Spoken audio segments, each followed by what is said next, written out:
Hi dear friends, അസ്സലാമു അലൈക്കും. ഇന്ന് നമ്മൾ തയ്യാറാക്കാൻ പോകുന്നത് ഒരു കോണ്ടിനെൻ്റൽ ഫുഡാണ്. സ്മാഷ്ഡ് പൊട്ടാറ്റോസ് ആണ് കേട്ടോ. അപ്പോൾ ഇതൊരു ഫ്രഞ്ച് റെസിപ്പിയാണ്. അപ്പോൾ ഇത് നമുക്ക് അങ്ങനെ ഒരുപാട് ഐറ്റംസിൻ്റെ കൂടെ നമുക്കിങ്ങനെ സൈഡ് ഡിഷായിട്ട് കഴിക്കാൻ പറ്റുന്ന നല്ലൊരു ടേസ്റ്റി ആയിട്ടുള്ളതാണ് കേട്ടോ. അപ്പോൾ നമ്മൾ ഈ ചിക്കന് അതുപോലെ സ്റ്റീക്കൊക്കെ ഉണ്ടാക്കുന്ന സമയത്ത് ചിക്കന് ഒക്കെ നമ്മൾ ബേക്ക് ചെയ്തിട്ട് തന്തൂരിയൊക്കെ ആയിട്ട് കഴിക്കുന്ന സമയത്തൊക്കെ സൈഡ് ഡിഷായിട്ട്, അതുപോലെ പനീറൊക്കെ നമ്മൾ ടോസ്റ്റ് ചെയ്തിട്ട് അതിൻ്റെ കൂടെയൊക്കെ കഴിക്കാൻ പറ്റുന്ന നല്ലൊരു സൈഡ് ഡിഷാണ്. ഇത് നമുക്ക് വീട്ടിൽ എപ്പോഴും ഉണ്ടാവുന്ന ഇൻഗ്രീഡിയൻസ് മാത്രം വെച്ചിട്ട് വളരെ പെട്ടെന്ന് തന്നെ തയ്യാറാക്കാൻ പറ്റുന്നതാണ് കേട്ടോ. അപ്പോൾ നല്ല ക്രീമി ആയിട്ടും നല്ല ടേസ്റ്റി ആയിട്ടുള്ള സ്മാഷ്ഡ് പൊട്ടാറ്റോസ് എങ്ങനെ ഉണ്ടാക്കാൻ നമുക്ക് നോക്കാം. ഞാനിവിടെ 2 വലിയ പൊട്ടാറ്റോ എടുത്തിട്ടുണ്ട്. അപ്പോൾ നമ്മൾ പൊട്ടാറ്റോ സെലക്ട് ചെയ്യുന്ന സമയത്ത് കുറച്ചുകൂടെ സ്റ്റാർച്ചി ആയിട്ടുള്ള പൊട്ടാറ്റോ നോക്കിയിട്ട് എടുക്കുക. അപ്പം നമുക്ക് നല്ല ക്രീമി ആയിട്ട് നല്ല ടെക്സ്ചറിലുള്ള ഒരു സ്മാഷ്ഡ് പൊട്ടാറ്റോ കിട്ടും കേട്ടോ.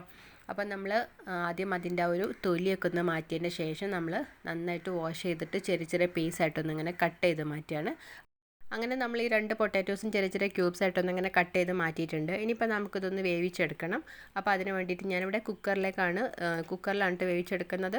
അപ്പോൾ അതിന് പകരം നിങ്ങൾക്കൊരു ബോയിൽ ചെയ്യാനുള്ളൊരു പാത്രത്തിലേക്ക് ഈ ഒരു പൊട്ടാറ്റോസ് ഇട്ടിട്ട് അത് മുങ്ങിക്കിടക്കുന്ന അത്രയും വെള്ളം ഒഴിച്ചിട്ട് നന്നായിട്ടൊരു 5-6 മിനിറ്റ് ഒന്നിങ്ങനെ കുക്ക് ചെയ്തെടുത്താൽ മതി. ഞാനിവിടെ കുക്കറിലായതുകൊണ്ട് അത്രയും കുറച്ച് വെള്ളം കൂടെ ഒഴിച്ചിട്ട് കുറച്ചൊരു സോൾട്ടും കൂടെ ആഡ് ചെയ്തിട്ട് ഒരു 2 വിസിലിനൊന്നിങ്ങനെ വേവിച്ചെടുത്തു കേട്ടോ. അപ്പോൾ ഇപ്പം കുക്കറിൽ ഒരു വിസിൽ ആവിയൊക്കെ പോയിട്ടുണ്ട്. അപ്പോൾ ഞാൻ നോക്കിയപ്പോൾ നന്നായിട്ടൊന്ന് കുക്കായിട്ടുണ്ട് കേട്ടോ. ഇനിയിപ്പോൾ നമുക്കതിൽ ആ ഒരു വെള്ളം ഒന്ന് സ്ട്രെയിൻ ചെയ്ത് ഒഴിവാക്കിയിട്ട് നമുക്കൊരു ബൗളിലേക്ക് മാറ്റാം. അപ്പോൾ ഞാനിത് ഇതുപോലെ ഇങ്ങനെ തവി വെച്ചിട്ട് നന്നായിട്ടൊന്നിങ്ങനെ ഉടച്ചെടുക്കാണ് കേട്ടോ. നന്നായിട്ട് കുക്കായതുകൊണ്ട് തന്നെ പെട്ടെന്ന് തന്നെ ഇങ്ങനെ ഉടഞ്ഞ് കിട്ടുന്നുണ്ട്. അപ്പോൾ നമ്മൾ നല്ലൊരു ക്രീമി പരുവത്തിന് നന്നായിട്ടൊന്നിങ്ങനെ ഉടച്ചെടുക്കുകയാണ്. ചില പൊട്ടാറ്റോസ് നമ്മളിങ്ങനെ വേവിച്ച് കഴിഞ്ഞാൽ നമുക്ക് അതുപോലെ ഇങ്ങനെ പൊടിക്കാൻ പറ്റില്ല, ചെറിയ ചെറിയ പീസായിട്ട് കിട്ടും. അപ്പോൾ അതൊന്ന് നോക്കുക. അപ്പോൾ നമ്മൾ നന്നായിട്ട് ക്രീമി ആയിട്ടൊന്നിങ്ങനെ മിക്സ് ചെയ്തൊക്കെ റെഡിയാക്കി എടുത്തിട്ടുണ്ട്. ഇനി നമുക്ക് വേണ്ടത് കുറച്ച് ബട്ടറാണ്. അപ്പോൾ ആ ഒരു ബട്ടർ നമ്മൾ ആദ്യം ഒന്നിങ്ങനെ മെൽറ്റ് ചെയ്യുക കേട്ടോ. അപ്പോൾ അതിന് വേണ്ടിയിട്ട് ഞാൻ ഇതുപോലെ ഒരു കുഞ്ഞു പാത്രത്തിലേക്ക് വെച്ചിട്ട് ജസ്റ്റ് ഒന്നിങ്ങനെ ചൂടാക്കി എടുക്കുന്നുണ്ട്. അപ്പോൾ മെൽറ്റ് ചെയ്തിട്ടുള്ള ഒരു ബട്ടറാണ് നമുക്കിതിലേക്ക് മിക്സ് ചെയ്യേണ്ടത്. അപ്പോൾ അത് മെൽറ്റായിട്ട് ഇങ്ങനെ ആവുന്ന സമയത്ത് ഞാൻ ഒരു അല്ലി വെളുത്തുള്ളി ഞാൻ ചെറിയ ചെറിയ പീസായിട്ടൊന്ന് ഇങ്ങനെ കട്ട് ചെയ്തിടുന്നുണ്ട്. അപ്പോൾ അതും കൂടെ നമ്മൾ ആ ഒരു ബട്ടറിലേക്ക് ഇട്ട് ജസ്റ്റ് ഒന്നിങ്ങനെ മൂപ്പിച്ചിട്ട് അതൊന്ന് ഇതിലേക്ക് ഒഴിച്ചു കൊടുക്കുകയാണ് കേട്ടോ. അപ്പം നമ്മൾ ആ ഒരു ഗാർലിക്ക് ചേർക്കുന്ന സമയത്ത് നല്ലൊരു ഫ്ലേവറാണ് നമ്മൾ ആ ഒരു ബട്ടറിന്.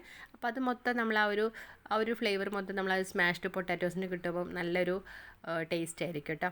അപ്പോൾ നമ്മളത് കുറേശ്ശായിട്ട് ചേർത്തിട്ട് നന്നായിട്ടൊന്ന് മിക്സ് ചെയ്തെടുക്കുകയാണ്. അങ്ങനെ നമ്മൾ ആ ഒരു ഗാർലിക് ബട്ടർ 2-3 തവണയായിട്ട് ചേർത്തിട്ട് നന്നായിട്ട് ഞാൻ സ്പാച്ചില വെച്ചിട്ടൊന്ന് ഇങ്ങനെ മിക്സ് ചെയ്ത് കൊടുത്തിട്ടുണ്ട്. അപ്പം നമുക്ക് നല്ലൊരു ക്രീമി ആയിട്ടുള്ള ഒരു ടെക്സ്ചറിൽ തന്നെ കിട്ടിയിട്ടുണ്ട് കേട്ടോ. അപ്പം നമുക്കിനി അതിന് കുറച്ചുകൂടി ഒരു ടേസ്റ്റൊക്കെ കിട്ടാനായിട്ട് നമ്മളിതിലേക്ക് ഇനി ഫ്രഷ് ക്രീമാണ് ചേർത്ത് കൊടുക്കുന്നത്.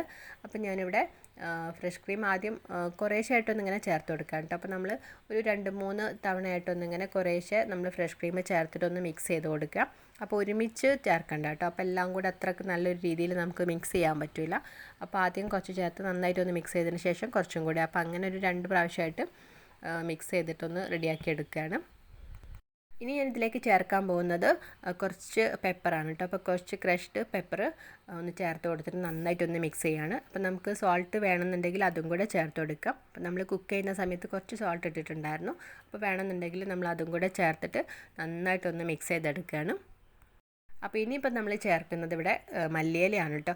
അപ്പോൾ സാധാരണ ഒരു സ്മാഷ്ഡ് പൊട്ടാറ്റോസിനൊക്കെ നമ്മൾ പാർസ്ലിയൊക്കെയാണ് ചേർത്ത് കൊടുക്കുന്നത്. ഒരു കോണ്ടിനെൻ്റൽ ഇതായിട്ട് ചേർക്കുന്ന സമയത്ത് അങ്ങനെയാണ്. പക്ഷേ നമുക്കിപ്പോൾ ഇവിടെ പാർസ്ലി ഒന്നും ഇപ്പോൾ എൻ്റെ കയ്യിലില്ലാത്തതുകൊണ്ട് ഞാൻ ജസ്റ്റ് ഒരു ഭംഗിക്കൊക്കെ വേണ്ടിയിട്ട് ഒരു ഗ്രീൻ ആ ഒരു കളർ കാണാനായിട്ട് കുറച്ച് മല്ലിയിലയാണ് ചേർത്ത് കൊടുക്കുന്നത്. അപ്പം നിങ്ങൾക്കത് ഇഷ്ടമില്ല എന്നുണ്ടെങ്കിൽ ഒഴിവാക്കാം. പക്ഷെ അതിൻ്റെ ആ ഒരു ഫ്ലേവർ ഒന്നും അതിലേക്ക് കിട്ടുന്നില്ല കേട്ടോ. ഞാൻ ചേർത്ത് നോക്കിയിട്ടും അതിന് മല്ലിയിലയുടെ ആ ഒരു ടേസ്റ്റ് ഒന്നും വരുന്നില്ല. അപ്പം നമുക്ക് നല്ലൊരു ഭംഗിയാണ് അത് ഇട്ട് കഴിഞ്ഞാൽ. നമ്മളിതിലേക്ക് ആ ഒരു ഫ്രഷ് ക്രീം ചേർത്ത സമയത്ത് എനിക്ക് കുറച്ചും കൂടി ആ ഒരു ക്രീമി ടെക്സ്ചർ ഇങ്ങനെ ഒരു തിക്കനായ പോലെയാണ് കേട്ടോ തോന്നുന്നത്. കുറച്ചൊരു കട്ടി കൂടിയ പോലെയാണ് തോന്നുന്നത്. ആ ഒരു ഫ്രഷ് ക്രീം അത്രയും കുറച്ച് കട്ടിയുള്ളതുകൊണ്ടായിരിക്കും. അപ്പോൾ അതുകൊണ്ട് തന്നെ ഞാനിവിടെ കുറച്ച് പാലും കൂടെ ചേർത്ത് കൊടുക്കുന്നുണ്ട്. കുറേശ്ശെയായിട്ട് ഒരു 1-2 ടേബിൾ സ്പൂൺ പാൽ 2-3 പ്രാവശ്യമായിട്ട് ഒന്നിങ്ങനെ ചേർത്ത് കൊടുത്തിട്ട് മിക്സ് ചെയ്തെടുത്ത് അപ്പോൾ നല്ലൊരു ക്രീമി ടെക്സ്ചറിൽ തന്നെ കിട്ടി കേട്ടോ. അപ്പോൾ നിങ്ങൾ ഫ്രഷ് ക്രീം ചേർക്കുകയാണെങ്കിൽ നേരിട്ട് ഇങ്ങനെ ചേർക്കണ്ട. അപ്പോൾ അതൊന്ന് നേരത്തെ നമ്മൾ ബട്ടർ ചൂടാക്കിയ പോലെ ജസ്റ്റ് ആ ഒരു ബട്ടറും ഫ്രഷ് ക്രീമും കൂടി ജസ്റ്റ് ഒന്ന് ചൂടാക്കിയിട്ട് ചേർത്ത് കൊടുക്കുമ്പോൾ ആയിരിക്കും നന്നാവുക കേട്ടോ. അപ്പോൾ അല്ലാന്നുണ്ടെങ്കിൽ നമ്മൾ പാൽ ചേർത്ത് കൊടുക്കാം. പാലിനേക്കാട് കുറച്ചുകൂടി ടേസ്റ്റ് ഉണ്ടാവില്ല ഫ്രഷ് ക്രീം ചേർക്കുമ്പോഴാണ്. അപ്പോൾ ആ ഒരു നേരിട്ട് ചേർത്തപ്പോൾ അതിൻ്റെ ആ ഒരു ടെക്സ്ചർ കുറച്ചുകൂടി തിക്കാവുകയാണ് ചെയ്തിട്ടുള്ളത്. അപ്പോൾ അതൊന്ന് ശ്രദ്ധിക്കുക കേട്ടോ. അങ്ങനെ വളരെ ടേസ്റ്റി ആയിട്ടും ക്രീമി ആയിട്ടുള്ള ഒരു സ്മാഷ്ഡ് പൊട്ടാറ്റോസ് ഇവിടെ റെഡി ആയിട്ടുണ്ട്. നല്ലൊരു ഫ്ലേവർ, നല്ലൊരു ടേസ്റ്റ് ഉണ്ട് കേട്ടോ. ആ ഒരു ഗാർലിക് ബട്ടറിൻ്റെ പിന്നെ സോൾട്ട് പെപ്പർ എല്ലാം കൂടെ വന്നിട്ട് നല്ലൊരു ടേസ്റ്റ് ആയിട്ട് തന്നെ ഉണ്ട്. അപ്പം നമുക്കിങ്ങനെ ഫ്രഞ്ച് ഫ്രൈസ് പിന്നെ അതുപോലെ ചിക്കൻ്റെ പീസസ് ഫ്രൈൻ്റെ ഒക്കെ കൂടെ ഇങ്ങനെ സൈഡ് ഡിഷായിട്ട് ഡിപ്പ് ചെയ്ത് കഴിക്കാൻ പറ്റുന്ന നല്ലൊരു സോസും ഒരു സൈഡ് ഡിഷാണ്. കുട്ടികൾക്കൊക്കെ ഇഷ്ടപ്പെടുന്ന നല്ലൊരു റെസിപ്പി തന്നെയാണ്. നല്ല ടേസ്റ്റി ആയിട്ടും നല്ല ഹെൽത്തി ആയിട്ടുള്ള ഒരു റെസിപ്പി തന്നെയാണ്. അപ്പോൾ ഇന്നത്തെ റെസിപ്പി നിങ്ങൾക്ക് എല്ലാവർക്കും ഇഷ്ടമായിട്ടുണ്ടാവുമെന്ന് വിചാരിക്കുന്നു. അപ്പോൾ അഭിപ്രായങ്ങളൊക്കെ എല്ലാവരും ഒന്ന് കമൻറ്റ് ചെയ്യണേ. അതുപോലെ ഇവിടെ വന്നിട്ടുള്ളവർ ആരെങ്കിലും നമ്മളെ ചാനൽ സബ്സ്ക്രൈബ് ചെയ്യാത്തവരുണ്ടെങ്കിൽ പ്ലീസ് ഒന്ന് സബ്സ്ക്രൈബ് ചെയ്തിട്ട് സപ്പോർട്ട് ചെയ്യുകയും ചെയ്യണേ.